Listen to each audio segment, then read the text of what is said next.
ইন্নাল্লাহা ইয়াগফিরুয যুনুবা জামিআ, আল্লাহ সমস্ত গুনাহ ক্ষমা করবে। ইন্নাহু হুয়াল গফুরুর রহিম, কারণ তিনি হচ্ছে ক্ষমাকারী, দয়ালু। তুমি কি ওই যে পতিতালয়ের মহিলা, তার চাইতেও খারাপ যে কুকুরকে পানি পান করিয়ে জান্নাতের বিষয় জেনে গেছে? আমাদেরকে আল্লাহ নবী সাল্লাল্লাহু আলাইহি ওয়াসাল্লাম জানাইছে তার বিষয় যে সে জান্নাতে প্রবেশ করবে। সে কি ছিল? পতিতা। কি ছিল? কি ছিল? তুমি কি তার চাইতে খারাপ মনে করবে?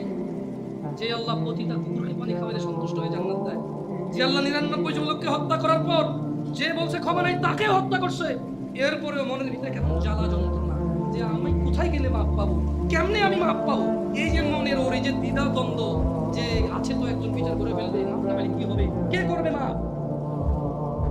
আল্লাহ তার জন্য যে জমিন তুমি এক চুল নাড়তে পারো না, আরে নাড়বা কেমনে? ওই প্লেটে টিনে রেখেছে দেখছো, বলতেছে যে ঢাকছো খালি করো, 24 লাখ মানুষ মারা যাবে, এত মানুষ মারা যাবে, ওই মাটি কি আল্লাহ কাছে